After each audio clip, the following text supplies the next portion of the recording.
am writing this under an appreciable mental strain, since by tonight I shall be no more.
Penniless, and at the end of my supply of the drug which alone makes life endurable, I can bear the torture no longer, and shall cast myself from this garret window into the squalid street below.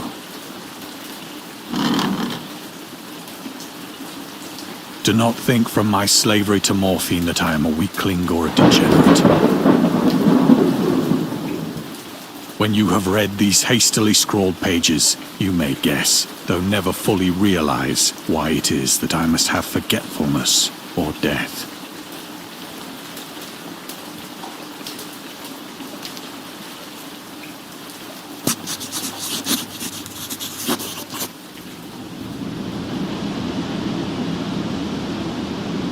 It was in one of the most open and least frequented parts of the broad Pacific that the packet of which I was supercargo fell a victim to the German sea raider.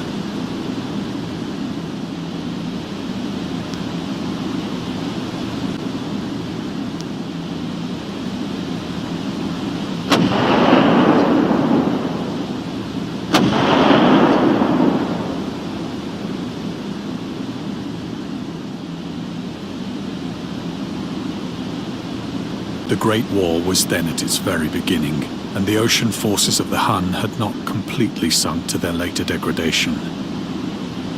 So that our vessel was made a legitimate prize, whilst we of her crew were treated with all the fairness and consideration due us as naval prisoners.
So liberal, indeed, was the discipline of our captors, that 5 days after we were taken, I managed to escape alone, in a small boat, with water and provisions for a good length of time.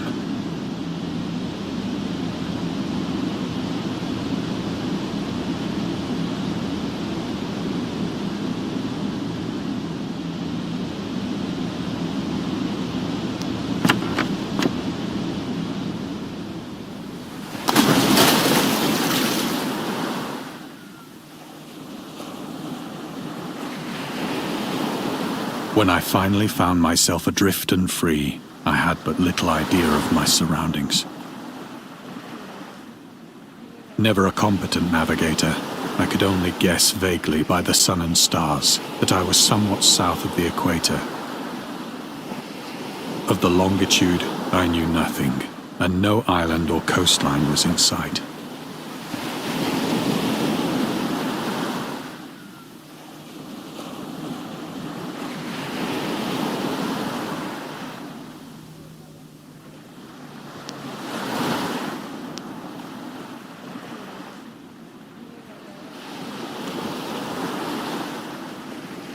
The weather kept fair, and for uncounted days I drifted aimlessly beneath the scorching sun, waiting either for some passing ship or to be cast on the shores of some habitable land.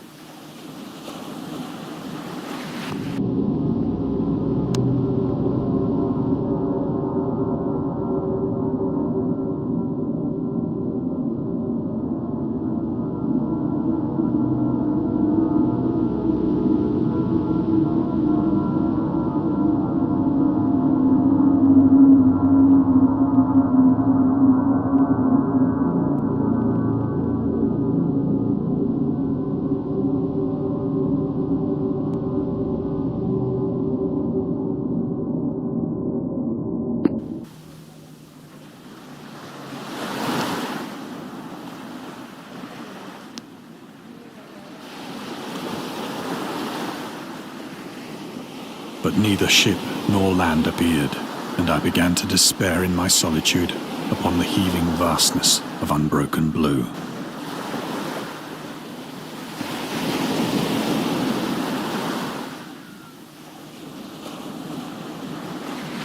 The change happened whilst I slept.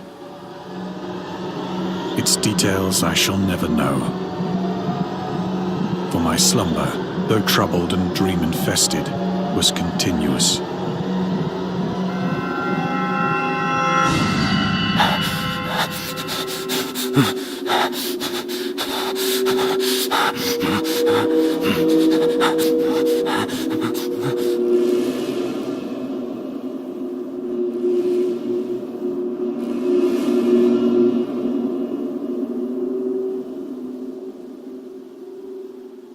When at last I awoke, it was to discover myself half sucked into a slimy expanse of hellish black mire, which extended about me in monotonous undulations as far as I could see, and in which my boat lay grounded some distance away. Though one might well imagine that my first sensation would be of wonder at so prodigious and unexpected a transformation of scenery, I was in reality more horrified than astonished. For there was in the air, and in the rotting soil, a sinister quality which chilled me to the very core. The region was putrid with the carcasses of decaying fish, and of other, less describable things which I saw protruding from the nasty mud of the unending plain. Perhaps I should not hope to convey in mere words the unutterable hideousness that can dwell in absolute silence and barren immensity. There was nothing within hearing, and nothing in sight, save a vast reach of black slime. Yet the very completeness of the stillness and the homogeneity of the landscape oppressed me with a nauseating fear. The sun was blazing down from a sky which seemed to me almost black in its cloudless cruelty, as though reflecting the inky marsh beneath my feet.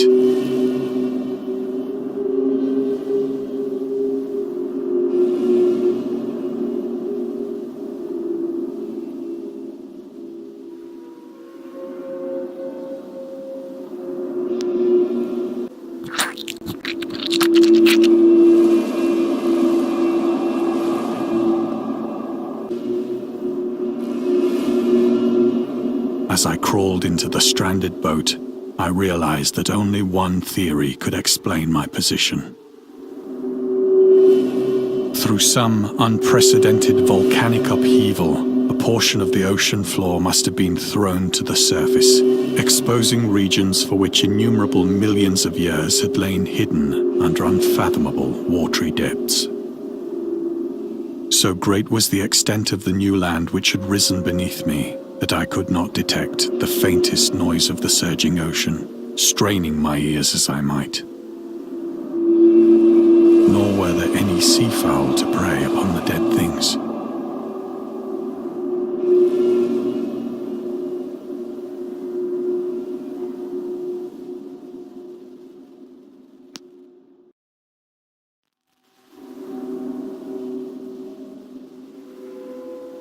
For several hours I sat thinking or brooding in the boat, which lay upon its side and afforded a slight shade as the sun moved across the heavens. As the day progressed, the ground lost some of its stickiness and seemed likely to dry sufficiently for traveling purposes in a short time.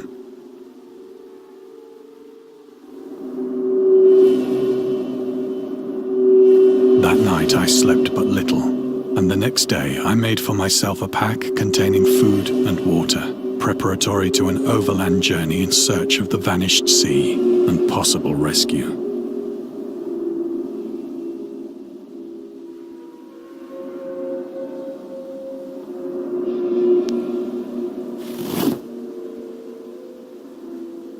On the third morning, I found the soil dry enough to walk upon with ease. The odor of the fish was maddening, but I was too much concerned with graver things to mind so slight an evil, and set out boldly for an unknown goal.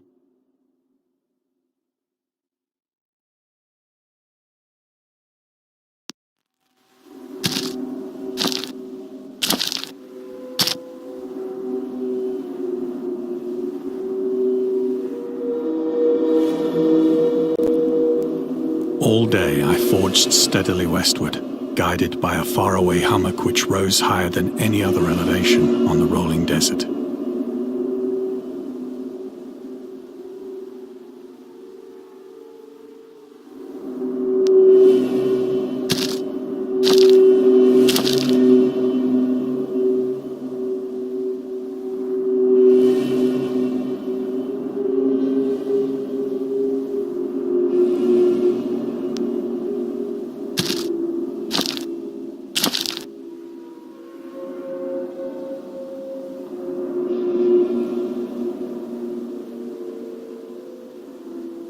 That night, I encamped, and on the following day still travelled toward the hummock, though that object seemed scarcely nearer than when I had first espied it.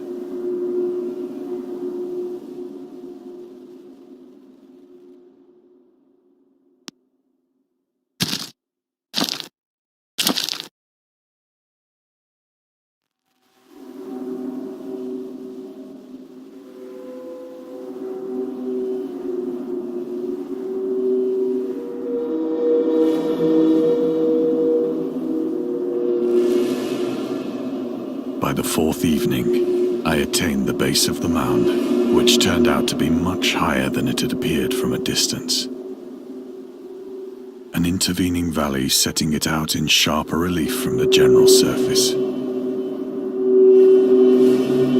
Too weary to ascend, I slept in the shadow of the hill.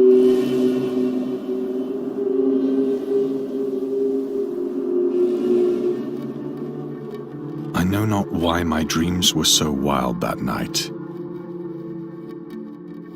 But ere the waning and fantastically gibbous moon had risen far above the eastern plain,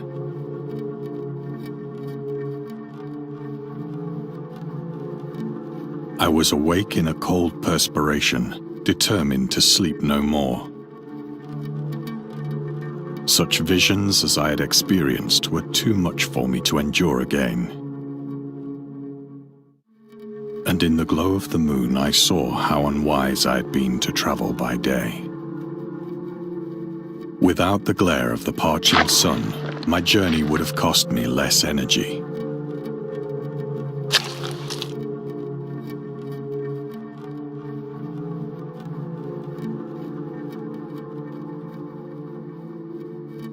Indeed, I now felt quite able to perform the ascent which had deterred me at sunset. Picking up my pack, I started for the crest of the eminence.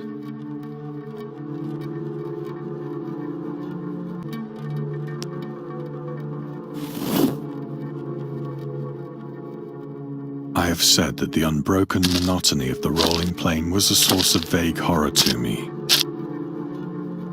But I think my horror was greater when I gained the summit of the mound and looked down the other side into an immeasurable pit or canyon, whose black recesses the moon had not yet soared high enough to illumine. I felt myself on the edge of the world, peering over the rim into a fathomless chaos of eternal night.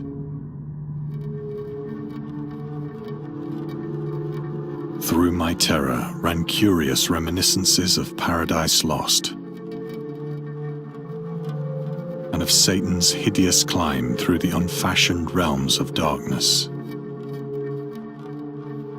As the moon climbed higher in the sky, I began to see that the slopes of the valley were not quite so perpendicular as I had imagined.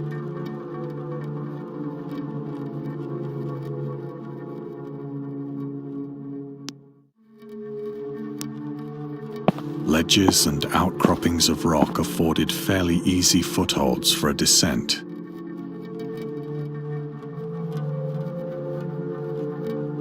Whilst after a drop of only a few hundred feet, the declivity became very gradual.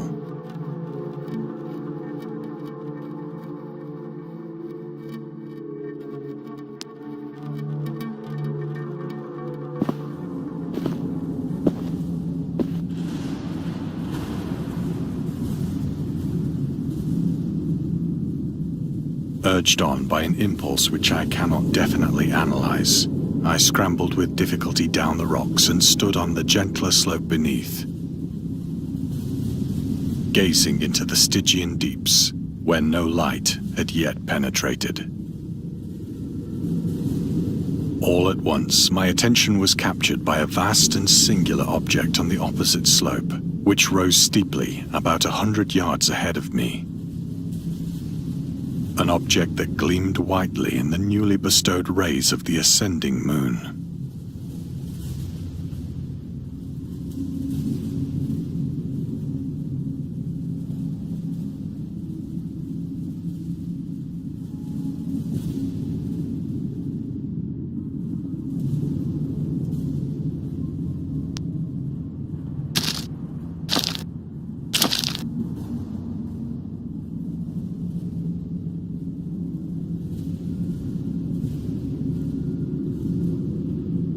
That it was merely a gigantic piece of stone, I soon assured myself. But I was conscious of a distinct impression that its contour and position were not altogether the work of nature. A closer scrutiny filled me with sensations I cannot express.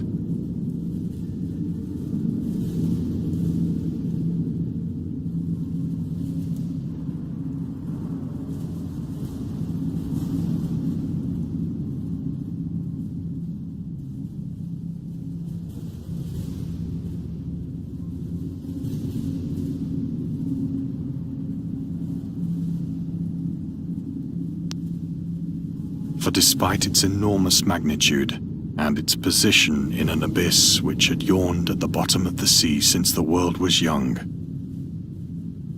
I perceived beyond a doubt that the strange object was a well-shaped monolith, whose massive bulk had known the workmanship and perhaps the worship of living and thinking creatures. Dazed and frightened, yet not without a certain thrill of the scientist's or archaeologist's delight, I examined my surroundings more closely.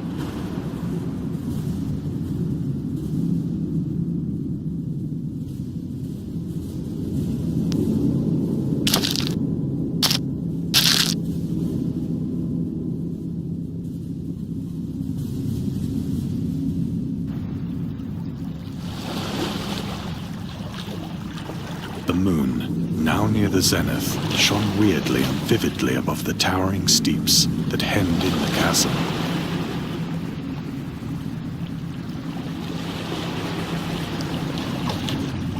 And revealed the fact that a far-flung body of water flowed at the bottom, winding out of sight in both directions and almost lapping my feet as I stood on the slope.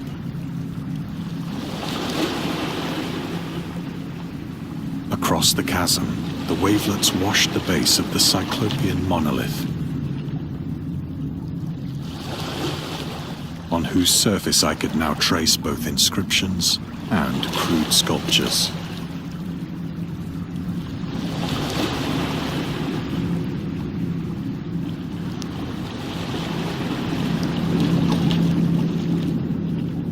The writing was in a system of hieroglyphics unknown to me and unlike anything I'd ever seen in books. Consisting for the most part of conventionalized aquatic symbols such as fishes, eels, octopi, crustaceans, mollusks, whales, and the like. Several characters obviously represented marine things which are unknown to the modern world.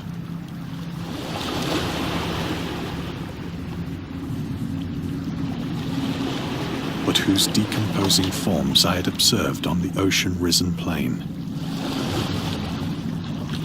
It was the pictorial carving, however, that did most to hold me spellbound.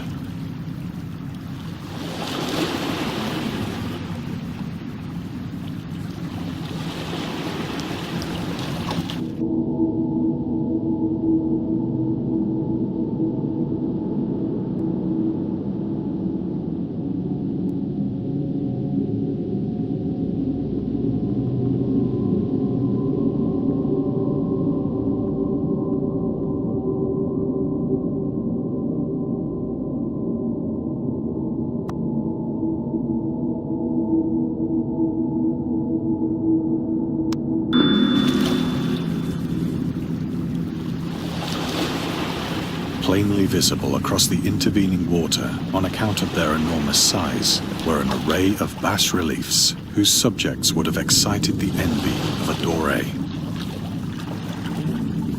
I think that these things were supposed to depict men, at least a certain sort of men,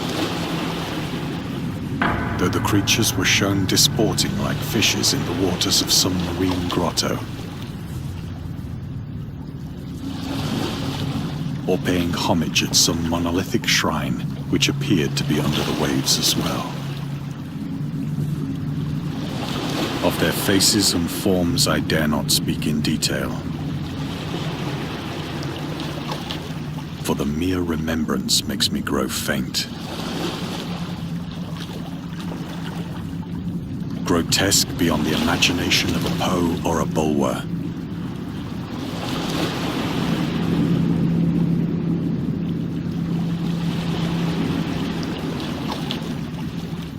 They were damnably human in general outline, despite webbed hands and feet, shockingly wide and flabby lips,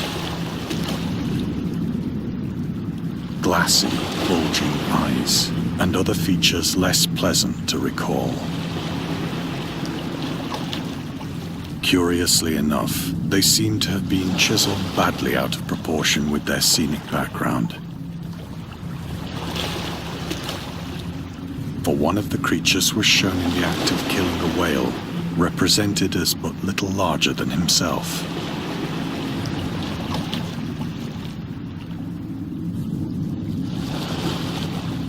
I remarked, as I say, their grotesqueness and strange size, but in a moment decided that they were merely the imaginary gods of some primitive fishing or seafaring tribe. Some tribe whose last descendant had perished eras before the first ancestor of the Piltdown or Neanderthal man was born.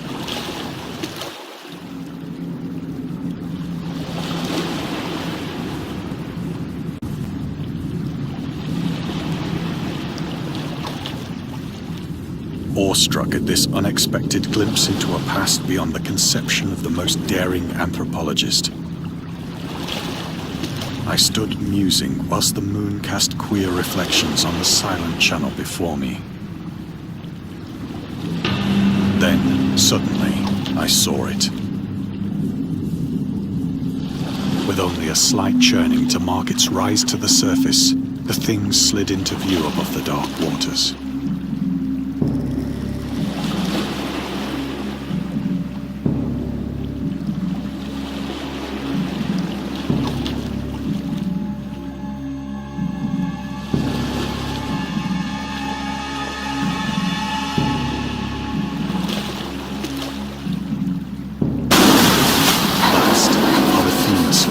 Loathsome, it darted like a stupendous monster of nightmares to the monolith, about which it flung its gigantic scaly arms, the while it bowed its hideous head and gave vent to certain measured sounds.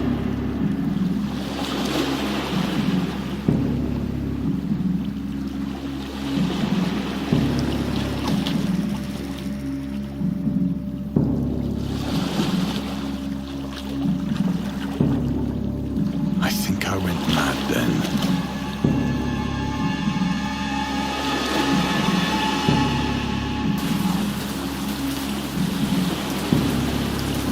Of my frantic ascent of the slope and cliff, and of my delirious journey back to the stranded boat, I remember little.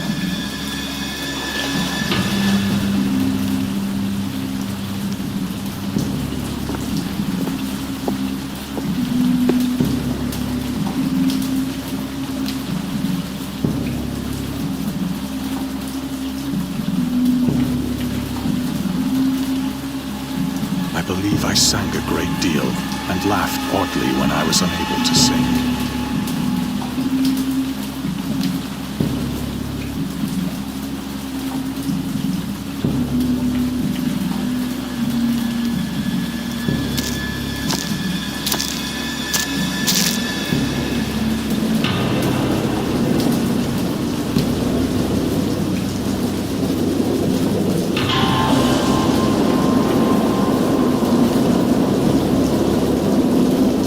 Indistinct recollections of a great storm some time after I reached the boat. At any rate, I know that I heard pearls of thunder and other tones which nature utters only in her wildest moments.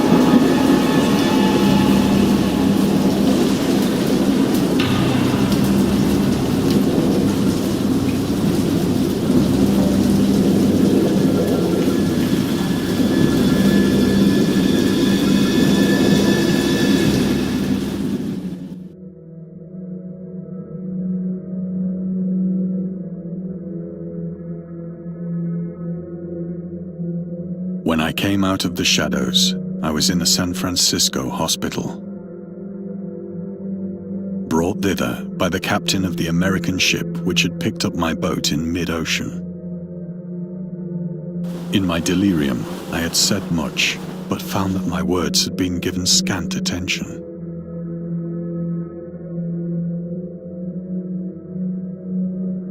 Of any land upheaval in the Pacific, my rescuers knew nothing. Nor did I deem it necessary to insist upon a thing which I knew they could not believe.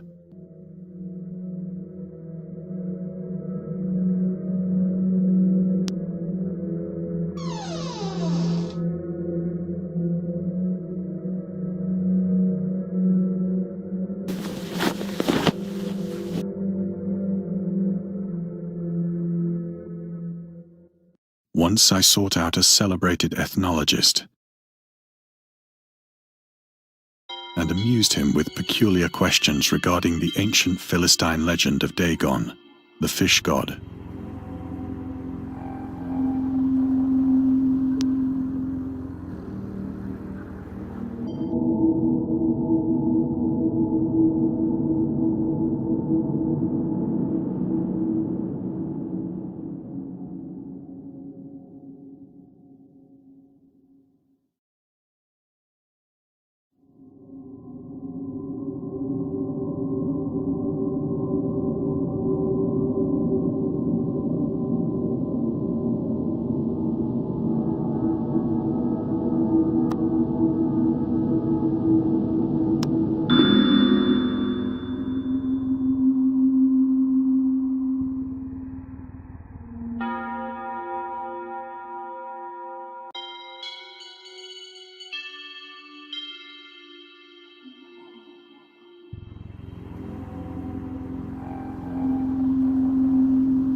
But soon perceiving that he was hopelessly conventional, I did not press my inquiries.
It is at night, especially when the moon is gibbous and waning, that I see the thing. I tried morphine, but the drug has given only transient surcease and has drawn me into its clutches as a hopeless slave. So now I am to end it all, having written a full account for the information or the contemptuous amusement of my fellow men.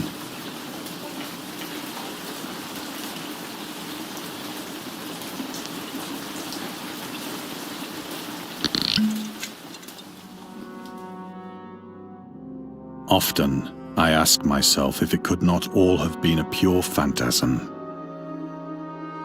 A mere freak of fever as I lay sun-stricken and raving in the open boat after my escape from the German man-of-war. This I ask myself, but ever does there come before me a hideously vivid vision in reply. I cannot think of the deep sea without shuddering at the nameless things that may at this very moment be crawling and floundering on its slimy bed, worshipping their ancient stone idols and carving their own detestable likenesses on submarine obelisks of water-soaked granite. I dream of a day when they may rise above the billows to drag down into their reeking talons the remnants of puny, war-exhausted mankind. Of a day when the land shall sink and the dark ocean shall ascend amidst universal pandemonium.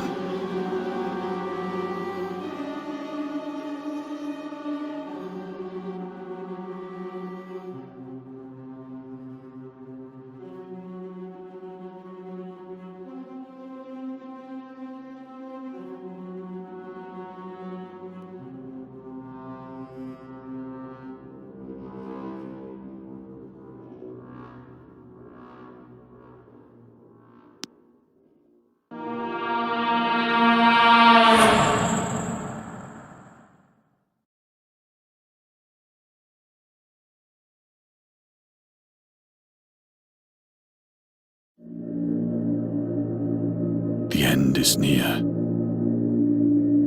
I hear a noise at the door, as of some immense slippery body lumbering against it.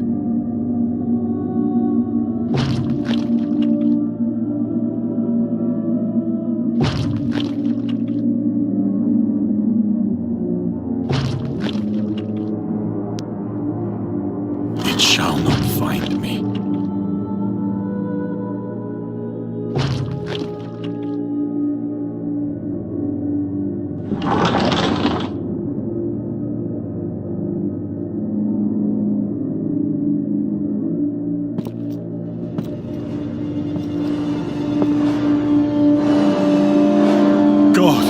That hand!